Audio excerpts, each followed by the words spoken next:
At a family gathering, my grandpa leaned over and asked, "So, are you still enjoying the heavy bike I got you last year?" I told him I never received any bike. The whole table froze, and in the next moment, my family's biggest lie began to unravel right before my eyes. I will never forget that searing moment. My grandfather, his gaze piercing mine, asked about the heavy bike he'd bought me. The heavy bike I'd never seen. The heavy bike that, in its absence, ripped open a chasm of betrayal so profound it shattered my entire world, ultimately paving the way for sweet, undeniable justice. My name is Alex, and for as long as my memory serves, I was the son nobody truly desired. This isn't some overwrought drama of abandonment. It's something far more insidious. It's the silent, crushing saga of a family who simply decided my existence didn't quite measure up. My parents, Laura and David, etched in stark clarity who the golden child was. My sister, Chloe, 2 years my junior, reigned as the undisputed princess of our household. The finest toys, the trendiest clothes, a gushing torrent of praise for even her most mediocre achievements. Me? I could return home clutching a gold medal from the Math Olympics and be met with a dismissive, "That's nice, but don't get cocky." I grew up suffocating under a constant deluge of comparisons. "Look how affectionate Chloe is," my mother would coo, shrinking away when I dare to offer a hug. "See how spontaneous and fun she is," my father would chime in, effectively silencing any attempt I made at a joke or an interesting anecdote. It felt as though I was merely a poorly rendered draft of the child they genuinely wanted, an inconvenient blueprint that never quite matched the dream. When I graduated high school with stellar grades and secured acceptance into 3 universities, my parents barely spare me a glance from their television. "University is very expensive, Alex," my mother intoned, her eyes fixed on the screen. "Besides, Chloe will need support when her turn comes. She has a bright future ahead." So, at 18, while Chloe received a brand new laptop for her college entrance exams, I began working at an electronics store. It wasn't my dream, but it paid the bills. I meticulously organized products, served a constant stream of customers, and even managed to pull in some decent commissions. The work was grueling, especially during crowded weekends. I dragged myself home with aching feet, hands raw from handling countless items, but there was a quiet dignity in it. I was against all odds, building something for myself on my own hard-won terms. Meanwhile, Chloe's princess life continued unabated. At 20, she still hadn't worked a single day. Her afternoons melted into gym sessions, her lunches into expensive restaurant meals, always with an endless supply of money for whatever whim struck her. My parents, of course, rationalized it all. "She's preparing for the job market," they'd declare, "and she's too young to worry about these things." Yet, an insistent question gnawed at me. Where is all this money truly coming from? My father was a modest accountant at a small firm. My mother offered private English lessons. It simply didn't add up. The answer surfaced when I was 19. My paternal grandfather, Arthur, called. He had always been the anomaly, the only one who truly saw me. When I was a child, he'd take me fishing, teach me how to fix bicycles, and genuinely listen to my wildest dreams. "Alex, my boy," he said that day, his voice brimming with a familiar warmth, "I'm moving to Portugal. Good job opportunity, a fresh start." A pang of sadness hit me, but I understood. He'd been a widower for 2 years. "But don't you worry," he continued, a promise in his tone. "I'll always take care of the family. Every month, I'll send money to help you all. I want you to be able to study, to have the opportunities you deserve." After he moved, the atmosphere at home noticeably shifted. My parents ceased their endless complaints about bills. Chloe appeared in increasingly expensive clothes, and they even renovated the kitchen. When I cautiously inquired about Grandpa Arthur's money, my mother simply stated he sent a monthly sum for general household expenses. I didn't push. I had my job, my quiet pride. But sometimes a flicker of doubt ignited within me. Should some of that money, especially the portion intended for my studies, have been directed my way? Contact with my grandfather became sporadic, but he never failed to call, always asking about my well-being, my studies. I consistently told him I was fine, that I was working hard. He seemed proud, yet a note of worry always threaded through his voice. "You've always been a special boy, Alex," he'd often tell me. "You have a good heart and a determination few possess. Don't let anyone make you feel like you're worth nothing." Those words, those precious affirmations, became my anchor on the most difficult days. When I'd come home exhausted, only to hear my family belittle my job or dismiss my ambitions, at least one person in the world, far away, believed in me. On my 23rd birthday, to my utter surprise, a small supermarket cake graced our kitchen table. It wasn't much, but it was there. My parents and Chloe sang "Happy Birthday" with the weary enthusiasm of people fulfilling a boring obligation. "It's from Grandpa Arthur," my mother explained, her tone flat. "He asked us to organize something for you." A wave of unexpected warmth washed over me. Even from afar, he remembered me. It was more than my own family usually did. We ate in silence, each lost in their own thoughts, before everyone retreated back to their separate lives. But in the weeks that followed, strange shifts began to occur. My parents flaunted even more. My mother with a leather purse that cost more than my monthly salary, my father with a watch I'd seen advertised for an absurd price. And Chloe, she became insufferable with her designer clothes and sneakers that were worth a fortune. One day, I overheard my mother planning a trip. "It'll be just the three of us," she chirped. "A little getaway to relax at the beach. Everything's booked."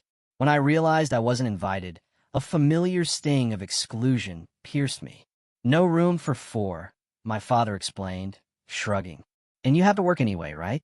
They spent a week at a five-star resort, flooding social media with photos of expensive meals and fabricated happy family moments.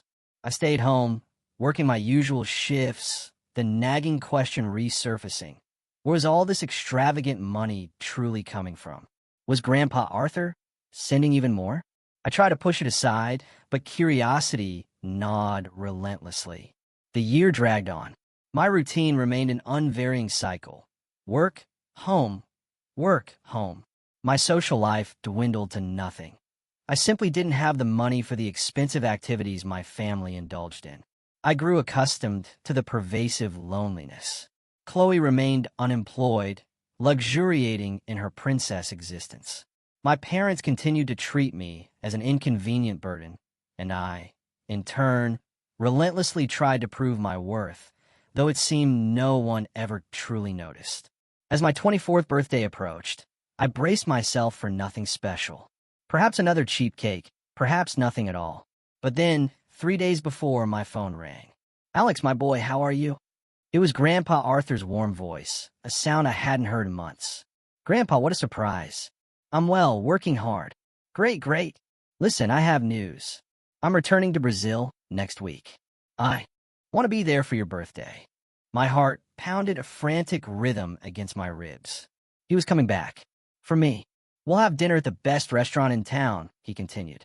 "Invite your parents and Chloe. It'll be a family celebration." I hung up, a smile spreading across my face, a genuine smile I hadn't worn in years. Finally, someone who genuinely cared about me would be here. When I shared the news with my family, their reaction was utterly bizarre. My parents exchanged nervous glances, their faces etched with an unfamiliar tension. Chloe was quieter than usual, her phone forgotten for once. "That's good," my mother managed, her voice strained. I couldn't comprehend their discomfort. Grandpa Arthur was, after all, funding their very lifestyle. Shouldn't they be thrilled? But I dismissed it, too consumed imagining the reunion with the only person who had ever truly believed in me. The day finally arrived. Grandpa Arthur appeared at our door, that wide, benevolent smile I remembered from childhood gracing his face. He was thinner, his hair grayer, but his energy was still infectious. "My boy," he exclaimed, pulling me into a bear hug that squeezed the air from my lungs. "How you've grown. You're a grown man." I felt an emotion I hadn't experienced in years. Here was someone genuinely happy to see me, someone who embraced me as if I were the most important person in the world. My parents greeted him with 4 smiles. Chloe barely glanced up from her phone. "Come on, family," my grandfather announced, clapping his hands. Today's a day of celebration. I reserved a table at Teresa Duval. My eyes widened. Teresa Duval was the fanciest restaurant in town, the kind of place where a single dish cost more than I earned in a day. During the drive, my grandfather peppered me with questions. He wanted to know about my work, my happiness, my future plans. It was the first time in years someone had shown such genuine interest in my life. "I'm very proud of you, Alex," he said, placing a comforting hand on my shoulder. "Working hard since you were 18, supporting yourself. That shows character." From the back seat, I heard Chloe mutter, "Working at the mall isn't exactly impressive." My father chuckled. My mother sighed, clearly annoyed. The restaurant was even more elegant than I'd imagined. Impeccable waiters, pristine linen tablecloths, crystal glasses sparkling under candlelight. I felt profoundly out of place in my simple shirt and jeans, but my grandfather just smiled reassuringly. "You look perfect, my boy. True elegance comes from within." Dinner was surreal. The food was incredible, each dish a work of art. My grandfather ordered expensive wine, making sure to include me in every toast. For the first time, I felt truly celebrated. But my family acted strangely. My parents spoke little, seeming nervous whenever my grandfather asked me a question. Chloe remained glued to her phone, radiating boredom. When they did speak, their comments invariably veered towards belittling me. "Another year at the mall, right, Alex?" Chloe sneered, her tone laced with that familiar superiority. "When are you going to get a real job?" My mother laughed. "Yeah, at your age, you should have more ambition." I felt my face flush with a mix of anger and shame, but my grandfather immediately cut in. "Ambition? This boy has been working since he was 18, while others his age are spending their parents' money. He's building his independence. That's much more than ambition. That's dignity." The awkwardness at the table was palpable. My parents lowered their eyes. Chloe, for once, put her phone away. Dessert arrived. A delicious tiramisu that probably cost more than my lunch for a week. It was then, as my grandfather's loving smile returned, that he asked the question that would unravel everything. "By the way, Alex," he began, his voice light, "tell me, how was the gift I sent you last year?" I was utterly confused. "The gift?" "Yes, the birthday gift. Did you like it?" I thought of the paltry cake my parents had purchased. "Oh yes. Thank you for the cake, Grandpa. It was very thoughtful." My grandfather's smile vanished. He frowned, as if a critical piece of information was missing. "Cake? What cake?" "The cake you asked them to buy for my birthday." I explained, a cold dread beginning to coil in my stomach. "Alex," he said, his eyes now fixed on my parents, a nascent anger flickering in their depths. "I didn't ask them to buy any cake. What is this story?" My mother tried to intervene, a frantic tremor in her voice. "Dad, maybe there was a misunderstanding." "No," my grandfather declared, raising a hand, his voice growing sharper. "No misunderstanding. Alex, didn't you receive the heavy bike I sent you?" The world stopped. "Heavy bike? What heavy bike?"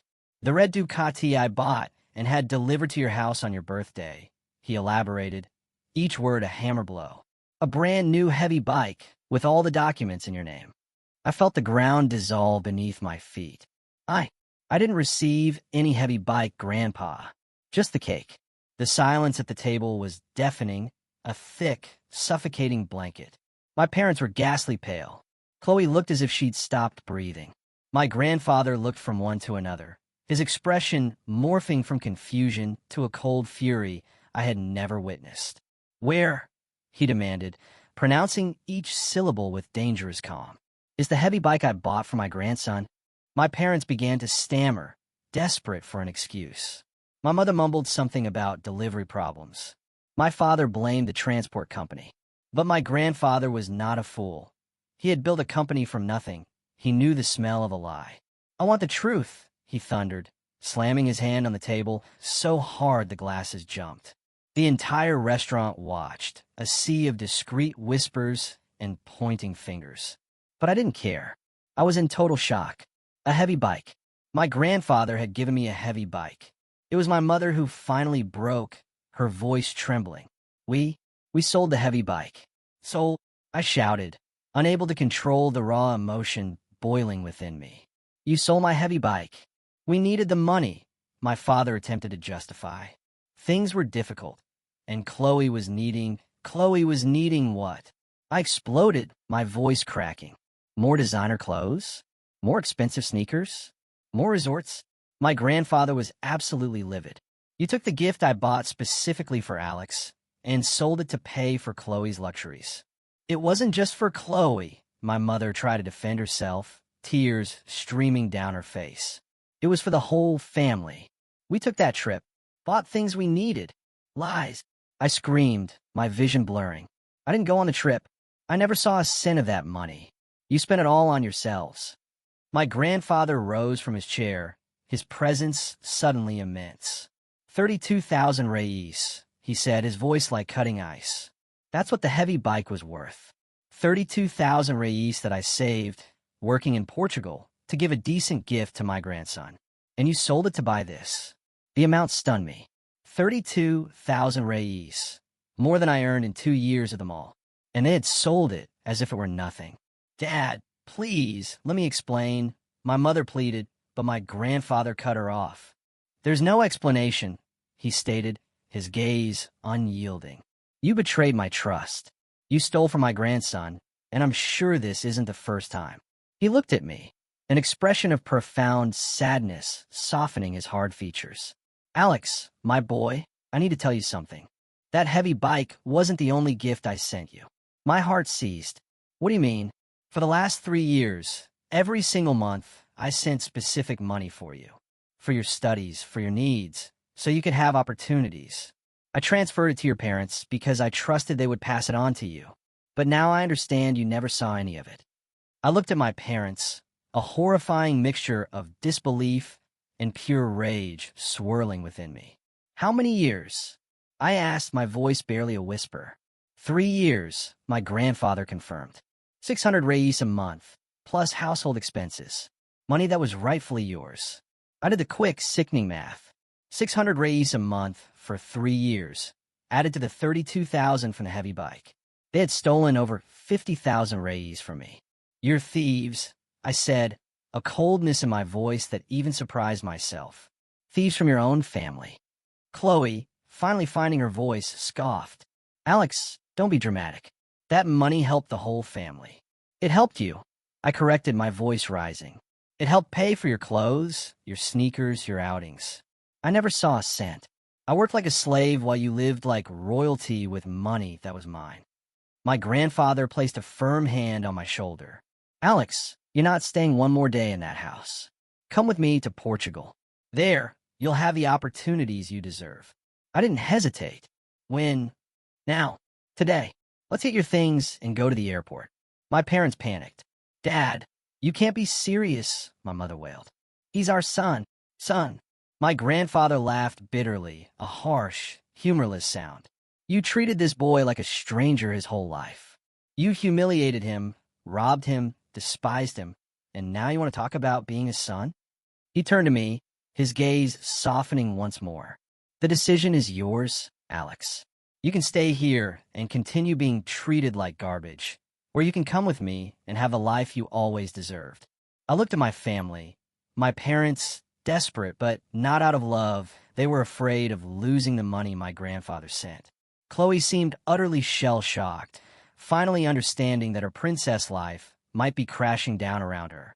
I'm going, I said, standing from the table, my voice firm. I have nothing left here. My grandfather smiled, a genuine, joyful smile, the first since the truth had exploded. Then let's go, my boy. Your new life starts now. As we left the restaurant, leaving my family sitting at the table with the bill to pay, I felt a profound relief, a lightness I hadn't experienced in years. Finally, someone had seen the truth. Finally, I had a chance to be valued. Grandpa, I said as we walked to the car, thank you for believing in me. I always believed, he replied, squeezing my arm. And now you're going to see what it's like to have a real family. The trip to Portugal felt like a dream. My grandfather had bought first-class tickets, and for the first time in my life, I felt truly cherished. During the flight, he painted a vivid picture of the new life awaiting me. I have a consulting company in Lisbon, he explained. I started small, but it's grown significantly. You're going to work with me, learn the business. You have a talent for this. You always did. When we arrived in Lisbon, I was awestruck by his house. A sprawling mansion in an upscale neighborhood, impeccable gardens, a stunning view of the city. But what truly captured my attention was the garage. Choose one, he said, gesturing to a gleaming row of high-end motorcycles. The one that was yours is no longer here, but any of these can be yours. There was a metallic blue BMW S1000RR, a gleaming black Harley-Davidson Fat Boy, and in the corner, a red Ducati Panigale that simply took my breath away. That one, I whispered, pointing to the Ducati. Good choice, my grandfather chuckled. You have good taste. In those first few days, I still couldn't quite believe the transformation. I had a room larger than my parents' entire living room, a closet filled with new clothes, and most importantly, respect. My grandfather consulted me on company decisions, valued my opinions, treated me as an equal. The work at the consulting firm was challenging but immensely rewarding. I dealt with important clients, conducted complex analyses, and felt, for the first time, that I was finally utilizing my full potential. My salary was 10 times what I'd earned at the mall, and for the first time, I had money to do whatever I wanted. But the most significant thing was the profound sense of belonging. My grandfather introduced me to his friends as my grandson, the future of the company. He was unequivocally proud of me, and that, more than anything, made all the difference. During the initial months, my phone rang constantly. Calls from Brazil, from my parents and Chloe. I ignored them all. I had nothing to say to them. They had robbed me, humiliated me, treated me like refuse for years. Now that they no longer had my grandfather's financial support, they suddenly wanted to talk. My grandfather confirmed he had cut off all financial aid the day after we left. They made their bed, he simply said. Now let them sleep in it. 6 months later, curiosity finally won. One night, after a particularly successful day at work, I decided to answer one of the calls. It was my mother. Alex, thank God. Are you okay? We were so worried. I almost laughed, the hollow, bitter sound. Worried? What do you want? We want to talk, son. You're our family. We miss you here. Family. I repeated the word, tasting it like poison. Where was that family when I needed it? Where was it when you sold my heavy bike to pay for Chloe's princess life? Alex, please let me explain. We're going through difficulties. Without your grandfather's money, things got very hard. They're going to evict us next week. Now, I truly laughed, a chilling, mirthless sound. And what does that have to do with me? You're our son. You have an obligation to help us. Obligation? I scoffed. What obligation do I have to you? You treated me like trash my whole life. Now you want me to be the good son who helps the family. I heard my mother begin to sob. Please, Alex. We know we made mistakes, but we're your family.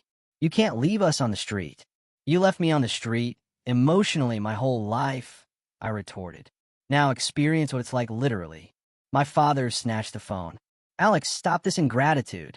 After everything we did for you, everything you did for me, I exploded, the years of suppressed anger erupting. You stole over 50,000 reais from me. You sold my heavy bike. You humiliated me. You treated me like a burden. And now you talk about ingratitude? You gave me the bare minimum while you lavished everything on Chloe. Don't come asking me for gratitude now. I heard a third voice, Chloe's. Alex, you're being dramatic. It wasn't that bad. It wasn't that bad. I almost screamed. You spent money that was mine on designer clothes for yourself. You went traveling and left me out. You mocked me every single day. But now you have a good life, she countered. You don't need to be resentful. I have a good life despite you. I corrected, my voice cold. Not because of you. And you know what else? I'm happy knowing you're in misery. Finally, you're paying for what you did. My mother came back on the phone, her sobs racking her words. Please, Alex, we are your family. You can't abandon us like this. You abandoned me first, I replied, a chilling clarity in my voice. The difference is that now I have a choice, and I choose to have nothing to do with you. But we're your parents. Real parents don't do what you did. Real parents don't steal from their children. Real parents don't humiliate their children to elevate others. There was a long, agonizing silence. Then my mother, desperate, whispered, "What if we ask for forgiveness?" Forgiveness doesn't bring back the years of humiliation. Forgiveness doesn't bring back the money you stole. Forgiveness doesn't erase the pain you caused. "So, you're going to leave us on the street?" "I'm not the one leaving you on the street," I calmly stated. "It was your choices that led you to this. You could have used Grandpa's money responsibly. You could have included me in the family. You could have treated me with respect. But you chose to humiliate and steal. Now, deal with the consequences." My father tried one last desperate gambit. "And Chloe, she's not to blame for any of this." "Not to blame." I laughed, a contemptuous sound. "She participated in every humiliation. She laughed at me, called me a failure, took advantage of every cent of the money that was mine. She's as guilty as you are, but she's your sister. Sister is someone who stands by your side, who supports you. Chloe was never my sister. She was just a stranger who shared the same house." I heard Chloe scream in the background. "I always hated you anyway. You were always a burden on this family." "Perfect," I said, a strange calm settling over me.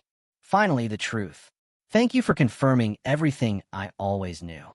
My mother returned to the phone, her voice frantic. "Alex, please, at least give us a chance to redeem ourselves. You had 23 years of chances," I countered. "You wasted them all. But now it's different. We understand our mistakes. You only understood when the money ran out." I pointed out a brutal truth. If Grandpa was still sending money, you wouldn't have even called me. There was another silence. I had hit the nail on the head. "You know what makes me most angry?" I continued, my voice low but firm. "It's not even the money. It's the fact that you never truly loved me. I was just an inconvenience you tolerated. And now, when you need something, you want to pretend I'm a son. We do love you," my mother insisted weakly. "No," I said, my resolve unshakable. "You love the idea of what I can do for you now. It's different." I hung up the phone and silenced it, not wanting to hear their pathetic pleas ever again. My grandfather, who had overheard part of the conversation, placed a comforting hand on my shoulder. "How do you feel?" "Free," I replied. And it was true. For the first time in my life, I felt utterly, unequivocally free. In the following weeks, my grandfather shared updates from Brazil. The family had been evicted and was living in a tiny apartment in a dangerous neighborhood. My father had taken a job at a factory, earning minimum wage. My mother was cleaning houses to supplement their meager income. And Chloe, who had never worked a day in her life, had to accept a job at a coffee shop. "They're paying for years of arrogance," my grandfather observed, his voice devoid of pity. "They always thought they were better than everyone else, that they deserved a life of luxury without working for it." I felt a deep, quiet satisfaction knowing they were finally facing reality. It wasn't revenge, it was justice. My new life in Portugal blossomed with each passing day. My grandfather taught me everything about the business, and I discovered a natural talent for it. Within a year, I was managing important accounts and contributing significantly to the company's success. I met incredible people, forged true friendships, and even started dating a wonderful colleague from the company, Sophia, who treated me with a respect and affection I had never experienced. "You're a special person, Alex," she would often tell me. "You have an inner strength that's admirable." Sometimes I would tell her about my childhood, about the callous way my family treated me. She would be horrified. How can parents treat a child like that? It's incomprehensible. Because they never saw me as a real son. I would explain. I was just an accident they tolerated. 2 years after my departure, my phone rang again. It was a number I didn't recognize, but when I answered, I heard my mother's voice. "Alex, it's me. Please don't hang up. How did you get this number?" I asked, my voice flat. I asked an investigator to find you. "Alex, please. I need to tell you something important." Against my better judgment, I listened. "Chloe is sick. Cancer. She needs treatment, but we don't have money. She could die." I felt a knot in my chest, but it wasn't pity. It was anger. "And what does that have to do with me? She's your sister. Even with all the problems, she's family." "No, she's not," I stated unequivocally. She chose not to be when she spent years humiliating me. Alex, please. She's sorry. She wants to talk to you. I'm not interested. How can you be so cold? It's a matter of life and death. She had a whole lifetime to treat me like a brother. She chose not to do that. Now, in her hour of need, she wants me to forget everything. But she's family. Family is someone who's by your side in good times and bad. Family is someone who supports you, loves you, respects you. You were never my family. You were just people who shared the same house with me. I heard a raw sob from the other end of the line. Alex, I know we made mistakes. We all made mistakes. But please, don't let your sister die. She's not my sister, I repeated, my voice devoid of emotion. And even if she were, you taught me that family doesn't help family.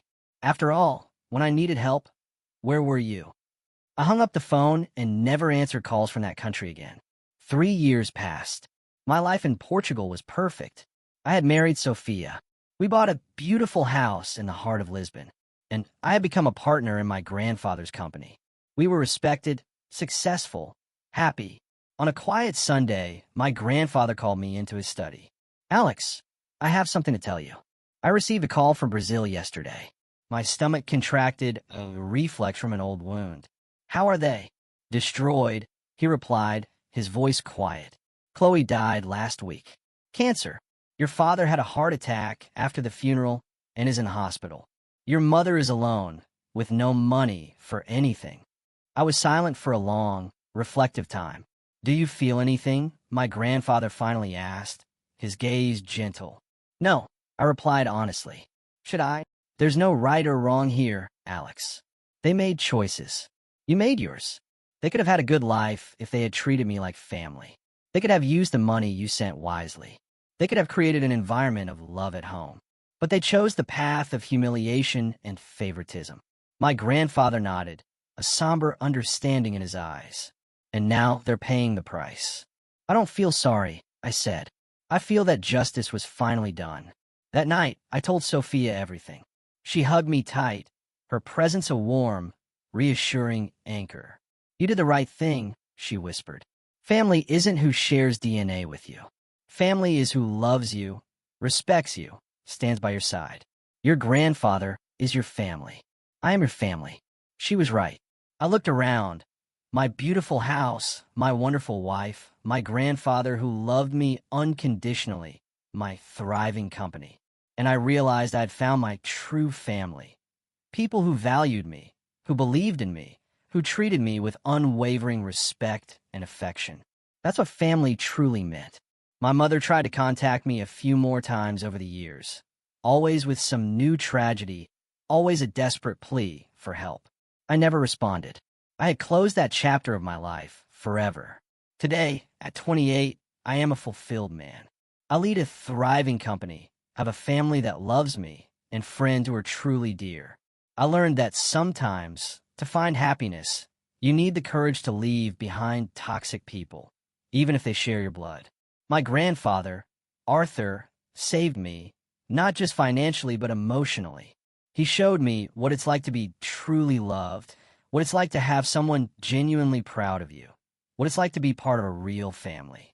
And as for my biological family, well, they reaped exactly what they sowed. For years, they sowed contempt, humiliation, and selfishness. It was only natural that they would reap loneliness, poverty, and regret.